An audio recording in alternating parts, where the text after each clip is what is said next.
Coder un truc est une aventure. Coder un robot, coder n'importe quoi, c'est une aventure. Voilà, pour ceux qui programment quelque chose de grand, quelque chose pour la première fois, voilà, bienvenue, parce que c'est vraiment une aventure. Si vous venez franchement du cours de Python, c'est-à-dire vous avez fini de suivre un cours de Python et que vous venez suivre ce tutoriel là, vous voyez comment c'est une aventure, c'est une vraie aventure. Voilà, avec des hauts et des bas.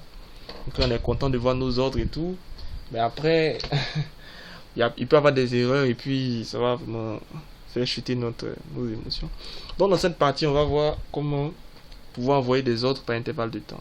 Ok, c'est vraiment la partie finale du, du TP. Donc après ça, vous allez voir comment envoyer des ordres par intervalle de temps et puis voilà, vous allez vous amuser avec le robot, décortiquer, perfectionner, ajouter des interfaces graphiques, voilà ce que vous voulez en fait. Voilà. Donc on commence. On va créer un nouveau fichier qui va servir de trade. C'est-à-dire on va faire un trade. Un trade c'est une entité qui tourne parallèlement. En fait, bon, les développeurs qui viennent un peu de langage un peu qui sont un peu expérimentés savent de quoi je parle. Mais vous allez mieux voir. C'est-à-dire si au cas où vous devez faire une interface graphique, il faudrait avoir l'interface graphique et en même temps un code qui est derrière en train de tourner. En réalité, faire ça avec les choses basiques, c'est complexe. Donc, on met en place ce qu'on appelle un thread pour pouvoir faire tourner du code parallèlement au code de l'interface graphique. Parce que l'interface graphique va intercepter des événements, traiter les événements et tout. C'est une portion de code à côté. Et on aura un autre code à côté qui est parallèle, qui va peut-être matcher les ordres et tout. Donc, pendant que notre interface graphique est fonctionnelle, on a en même temps un robot qui fonctionne aussi derrière. Mais comme on ne va pas faire d'interface graphique, vous vous demandez bien, mais pourquoi j'ai voulu faire ça? À cause de la gestion de temps. C'est pas recommandé de gérer le temps dans l'entité principale. C'est pas vraiment recommandé, surtout que c'est un programme console et tout, c'est pas recommandé. Ça aurait été un programme graphique, un jeu vidéo ou un truc comme ça, y a pas de problème. Ok, les jeux vidéo sont adaptés à ça, mais pour des programmes en console, je trouve que c'est un peu archaïque de faire ça. C'est pour ça que j'ai fait ce trade. Mais c'est pratiquement la même chose, au fait. Si vous comprenez bien la programmation objet, quand vous allez finir de suivre ça, vous pouvez faire ce code là avec ou sans trade.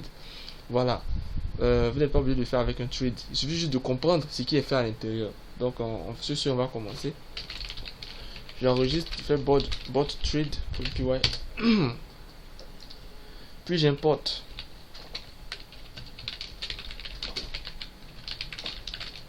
la librairie qui fait du trading. J'importe la librairie pour gérer le temps. J'importe mon market maker qui m'a bien fatigué dans l'ancienne vidéo. Et je crée maintenant ma classe. Ok, dérivé de trading. Ok, là c'est une classe qui hérite du trade de base pour pouvoir faire tourner du code en arrière-plan. En réalité, c'est comme si on faisait du code en arrière-plan. Vous allez le voir qu'on va exécuter, c'est du code en arrière-plan. Donc, on va créer un constructeur avec des paramètres. Le délai entre chaque ordre, c'est-à-dire entre chaque paire d'ordres. Si on veut par exemple envoyer une paire d'ordres vente achat et attendre 30 secondes après, le délai sera égal à 30. Ok, si on veut attendre 40 secondes après pour envoyer l'autre ordre, pour envoyer l'autre paire, le délai sera égal à 40. Bon, ça va dépendre du délai, de ce qu'on veut plutôt. Donc, et le max short, c'est le nombre de paires d'ordres qu'on envoie. Ok, et on a le market maker qui est là, qui est initialisé, je rappelle, parce qu'on a vu dans le main là-bas comment initialiser le market maker, on l'a déjà fait. Donc, on va juste passer ce market maker là en paramètre à notre trade pour travailler. Ok, si vous avez des interfaces graphiques, vous aurez passé après MMaker ici un objet graphique. Lorsque le bot sera terminé, on va envoyer un signal à cet objet graphique là, en l'occurrence une fenêtre pour arrêter, pour signaler que le travail est terminé. Donc, là, ça va dépendre. Ok, donc on continue. On va initialiser notre trade.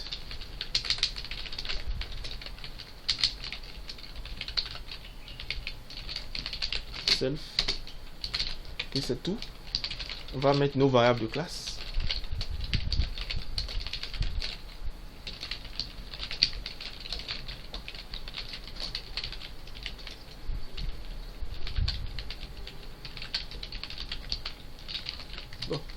Excusez-moi.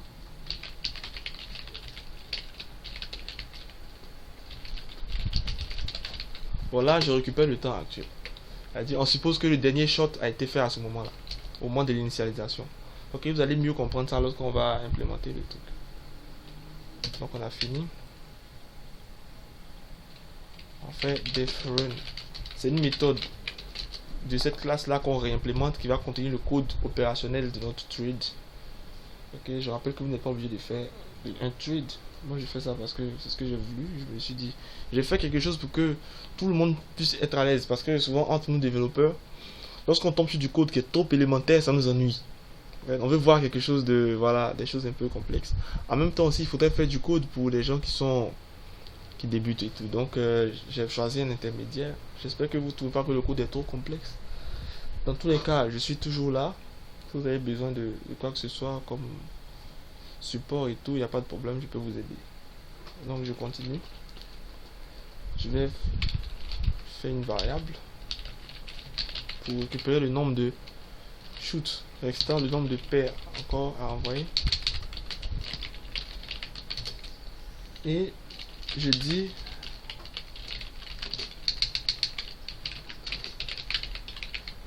que le robot a démarré.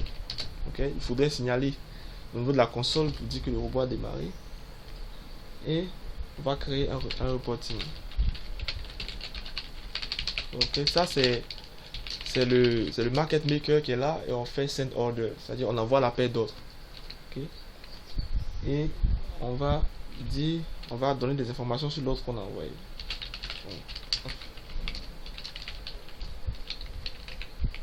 Oh non, j'ai oublié quelque chose, excusez-moi. Je vais effacer. Ok, juste après le started, il y a quelque chose que j'ai oublié. On va dire while le menu shoot est positif, c'est-à-dire lorsqu'on a encore des ordres à envoyer, on récupère le temps actuel.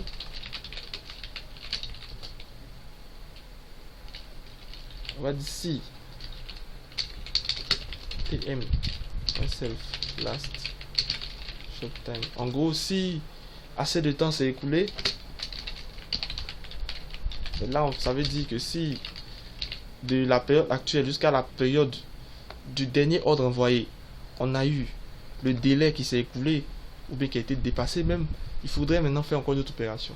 Ce code là va tourner en permanence et rentrer dans le if lorsque on aura dépassé en fait le temps, ou bien on sera au temps juste pile poil qu'il faut pour envoyer l'ordre. C'est-à-dire le temps actuel qu'on vient de initialiser ici est nettement supérieur au temps du dernier shot. C'est-à-dire l'écart entre les deux temps est supérieur ou égal au délai. C'est-à-dire on a dépensé, il y a eu assez de temps pour qu'on envoie encore un autre ordre. Ok, c'est des gestions basiques. Le timing, lorsqu'on fait du trading, lorsqu'on fait on utilise on fait de la programmation parallèle. C'est des notions un peu avancées. Là, je suis d'accord avec vous. C'est vraiment un peu avancé ça. Donc, vraiment, si vous ne comprenez pas, c'est pas grave. En fait, l'essentiel, c'est que vous ayez compris la stratégie. Vous pouvez faire ce que vous voulez avec. Vous pouvez utiliser un for, vous pouvez utiliser un truc. Et en réalité, c'est pas ça le tutoriel. C'est pas ça le TP. Le TP, c'est de faire la stratégie de market making. Ok, maintenant après, ça c'est juste quelque chose que je mets dessus pour pouvoir automatiser les choses. Maintenant après, si vous trouvez que c'est trop compliqué, vous n'êtes même pas obligé de suivre ça. Vous faites ce que vous voulez avec le code. Ok, voilà, ne vous dites pas que c'est trop compliqué et tout, on ne peut pas suivre. Donc on va maintenant envoyer l'ordre. Lorsque le temps a été truc, on va d'abord mettre un try affiché pour dire que send it order. Après on dit, on va envoyer notre ordre, donc on prend le rapport. Ok, avec ça, notre ordre est supposé envoyer. On décrémente. Dit qu'il y a un ordre, il y a une paire qui a été envoyée. Donc, il nous reste maintenant une certaine quantité encore d'ordres à envoyer. Donc, on diminue le nombre d'ordres de trucs restants, de coups restants. Ok. Et on fait encore print. On donne le détail sur l'ordre qui a été envoyé. Ok. On va donner les détails sur combien de choses il reste, combien de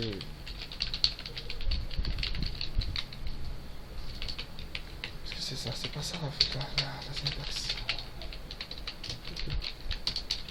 Maintenant, on affiche les données sur l'ordre.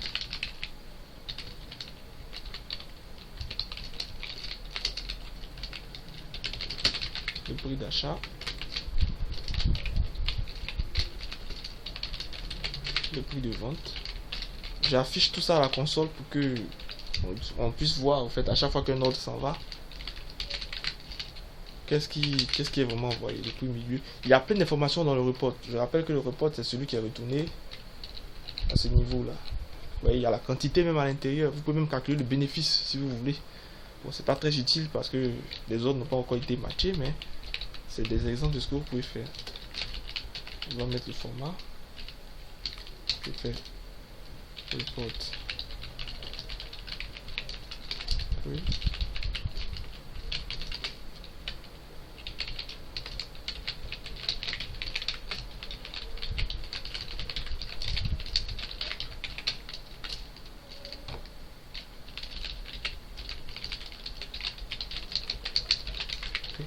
Après ça, on a fini. Mais c'est pas encore totalement terminé. Il y a des exceptions à traiter.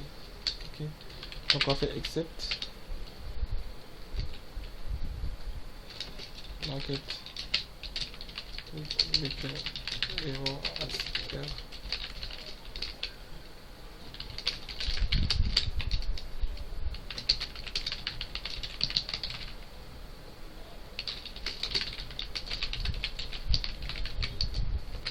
on affiche les deux messages.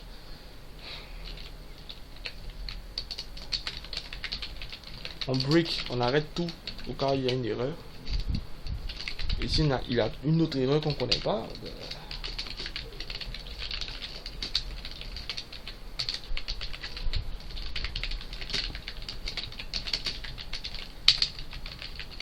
Ok, on fait encore break. Donc dans le cas où il y a une erreur de type market maker, ça c'est une erreur qu'on a gérée. Mais dans le cas où il y a une erreur qu'on n'a pas gérée, on dit erreur inattendue et on arrête. Au final, il ne faudrait pas oublier de dire, de mettre à jour le temps, le timestamp de la dernière, du dernier ordre, c'est important. Ok. Donc comprenez que ce qui se passe ici, c'est que tant qu'on aura des ordres à faire, on va vérifier si le temps est bon pour le faire, parce que voilà, est-ce que on est au bon moment. Ok, je vais mettre un commentaire. Est-ce qu'on est au bon moment? Si on est au bon moment, on envoie l'ordre, on affiche les informations, on récupère les erreurs et on met à jour le temps. En réalité, time retourne un timestamp, c'est-à-dire un identifiant unique du temps actuel, c'est-à-dire le nombre de secondes écoulées depuis 1970. Ok, bon, ça c'est des choses de programmeur. Je suis d'accord avec vous, le fait que ce soit vraiment compliqué et tout. C'est pour ça que je parle pas beaucoup. Mais c'est ma manière à moi de faire les choses. Vous pouvez faire ça comme bon vous semble aussi, si vous voulez. Donc on va passer maintenant à l'utilisation de tout ça. Comment est-ce que ça marche? On va créer, on va aller dans notre main, on va pas effacer tout parce que c'est tout. On a déjà notre market maker. On rappelle que l'autre objet, il prend le market maker en paramètre. Donc on va juste faire bot trade bth égale à bot trade. Bon, on va on va l'importer. From bot trade import étoile. Donc là en ce moment on a des éléments ici. Ok, on va créer un nouveau trade. Bon, on a fini avec le market maker, on peut le fermer maintenant. Ok, je vais mettre ça sur les côtés pour qu'on puisse travailler. Et maintenant on va initialiser notre trade. Il prend d'abord le délai. On va dire que peut-être on veut des ordres chaque 5 secondes. On va envoyer un ordre. Bon, on va dire chaque 3 secondes on va envoyer un ordre. On va envoyer un total de 3 ordres. Pour un total de 4 ordres chaque 3 secondes. C'est-à-dire on envoie un, on attend 3 secondes. On envoie un deuxième, on attend 3 secondes, on envoie. Mais c'est une paire d'ordres au fait. C'est pour ça que je parle de coût, je ne parle pas de ordre. Ok. Et donc après maintenant on donne le market maker qui est mmaker ici. Et je fais bth start. Je ne fais pas run, je fais start. Ok. Je n'ai plus besoin de ça, j'enlève tout ça, je tire. Ok. je lance la chose. Ok, donc notre market maker initialisé, le bot il est censé, le bot suite il est censé tourner par intervalle de temps. Et je lance. Ok. Et le truc a démarré. Bon, il y a une erreur. Ok. MMaker n'est pas défini. J'ai fait une erreur quelque part. Pardonnez mes erreurs, pardonnez mes nombreuses erreurs. Je suis vraiment désolé. Ok, c'était self qu'il fallait mettre ici. Le bot a démarré. On envoie un ordre.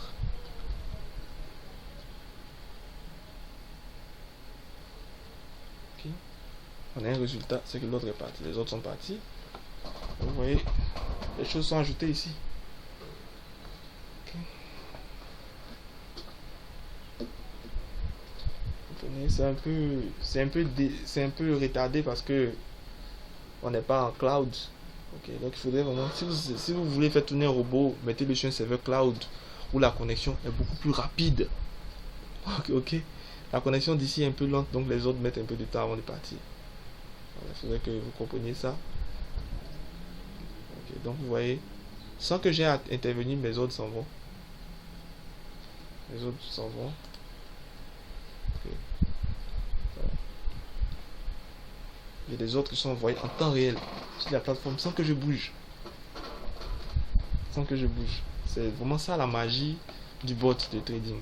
Okay. Vous avez quelque chose qui peut vous faire quand même gagner de l'argent sans vraiment faire beaucoup d'efforts, à condition que vous intégrez une bonne stratégie, que la stratégie que vous avez mis en place soit vraiment en accord avec ce qui se passe sur le marché. Et c'est vraiment très intéressant. Et vous voyez que voilà, les autres sont partis. Donc par rapport à l'agressivité et tout, tous les paramètres sont vraiment là. Si vous voulez changer, vous pouvez prendre une agressivité beaucoup moins forte, peut-être 75, puis envoyer encore des autres. Okay. Et là j'ai un robot qui tourne ici et j'ai des ordres qui s'en vont.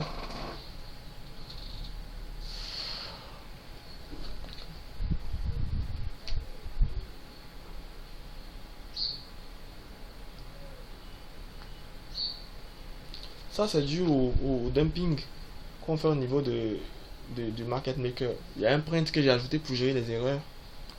Ok, parce que je ne savais pas tout ce qui se passait. Donc c'est lui qui s'affiche ici. Vous pouvez le retirer si vous voulez. Il y a du débogage qui est fait, en fait, qui a été fait au niveau de l'ancien code. Et c'est lui qui.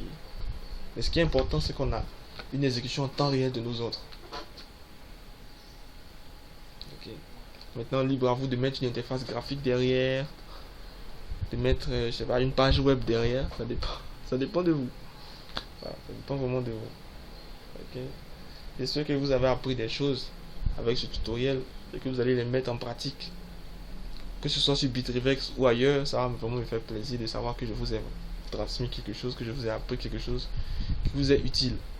Ok. Donc j'espère que vous avez vraiment profité, qu'on s'est bien amusé ensemble avec les erreurs, avec des choses un peu énervantes et tout. Mais j'espère que vous avez vraiment pris plaisir à suivre ça. Ok. Je vous donne rendez-vous pour plus tard. Si vous avez des problèmes, des préoccupations, n'hésitez pas à poster dans le groupe. Je suis tout le temps ouvert, j'essaierai de répondre. Ok, merci, à plus.